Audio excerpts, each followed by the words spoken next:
जितने भी हैं वो सब लोग मंच के सामने आ जाइए। और उनकी जो बेटियां भी हैं वो भी आ जाए सामने।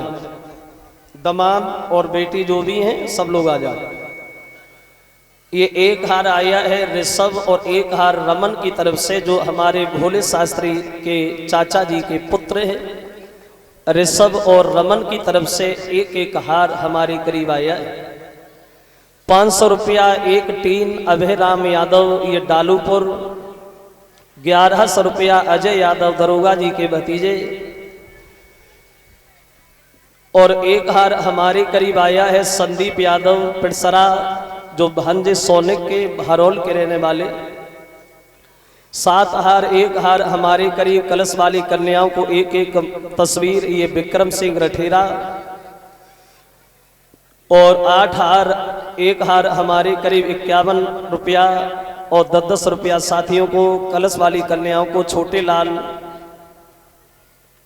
ये डॉक्टर सविता कुमारी ये पत्नी सविता कुमारी उनकी तरफ से। और 7 हार एक हार हमारे करीब 10-10 रुपया साथियों को कलश वाली कन्याओं को धर्मवीर सिंह के नाती प्रतीक यादव। 7 हार एक हार हमारे करीब 20 रुपया साथियों को 10-10 रुपया संतों को ये सत्येंद्र सिंह उत्तर प्रदेश पुलिस कासगंज।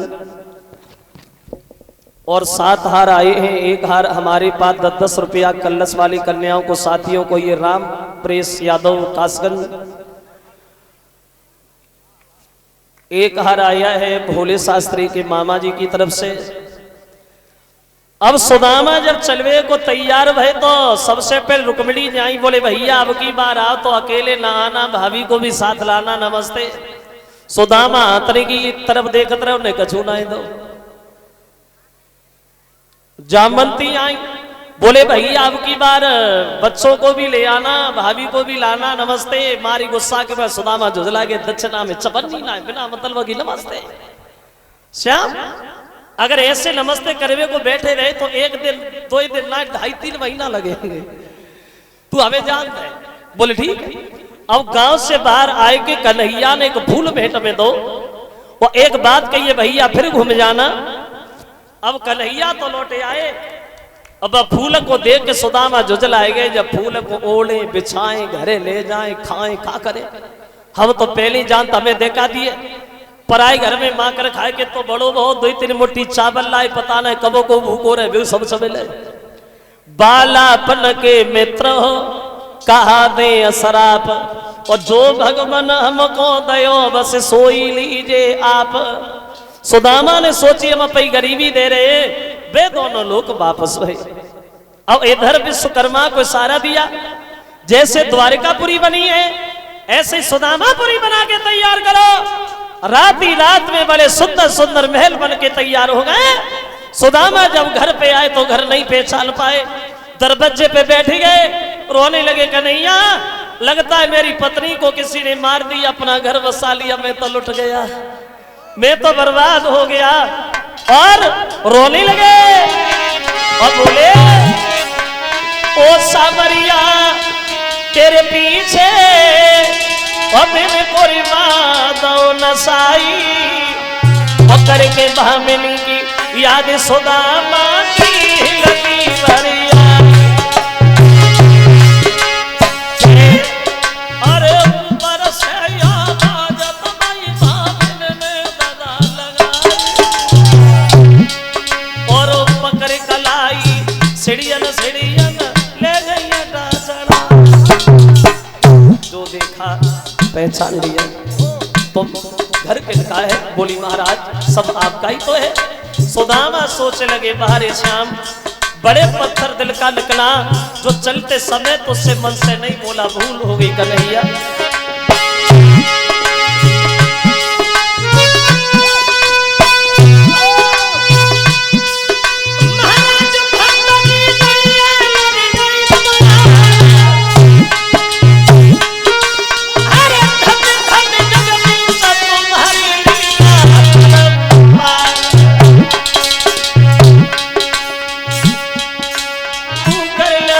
भगवान का साथ नहीं होगा।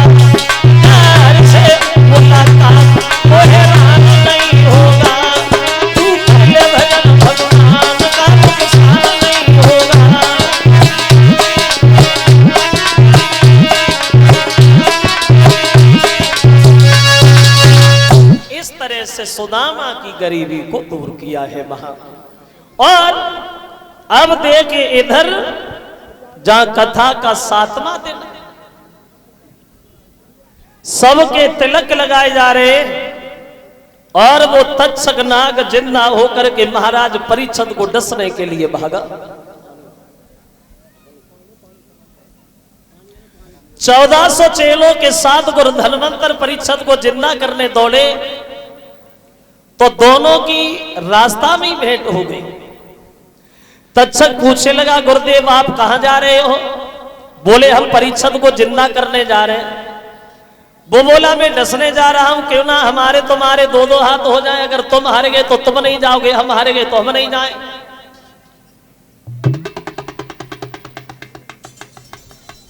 बोले ठीक है। अब तक्षक ने हरे भरे वृक्ष में फुसकार मारी तो वृक्ष जल गया। धनवंतर ने निगाह डाली, वृक्ष हरा भरा बन गया। तो तक्षक मन में सोचने लगा, अगर ये गुरुजी पहुंच गए तो श्रृंगी ऋषि का श्राप झूठ हो जाएगा। अब तो गुरुजी को समेट ले, तब देखेंगे परीक्षित को। तो धोखा दे गया और धोखा दे करके रास्ता में वो तक्षक नाग जो है वहां, अरे वही वो अंदर ध्यान मार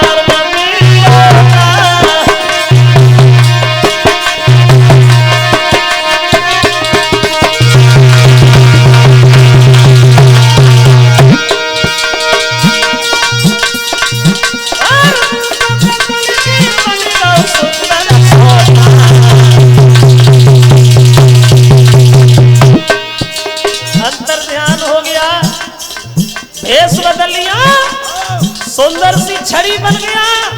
लेकिन धनवंतर नहीं समझ पाई ये छड़ी है या तक्षक नाग है।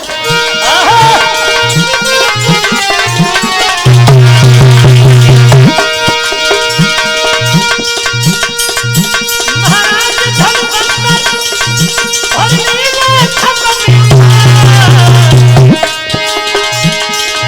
सोई सांप बन की तक्षक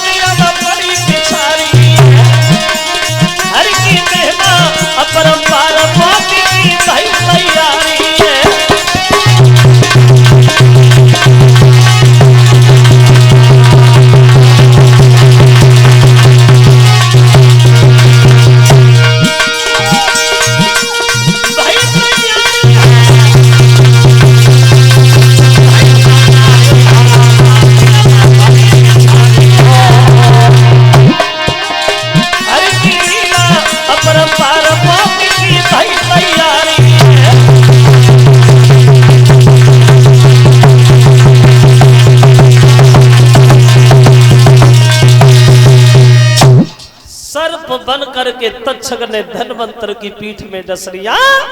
तो धनवंतर चेला से बोले, मेरे साथ छल हो गया, अब नहीं बचेंगे हम। हमें अगर जिंदा देखना चाहते हो तो जमीन में गाड़ दो, और 1 महीना तक हमारे पास बैठ करके ढाक बजाता तो हम जिंदा हो जाएंगे। अब चेला रो रहे हैं, गुरुजी को जमीन में गाड़ दिया और ढाक बजाने लगे।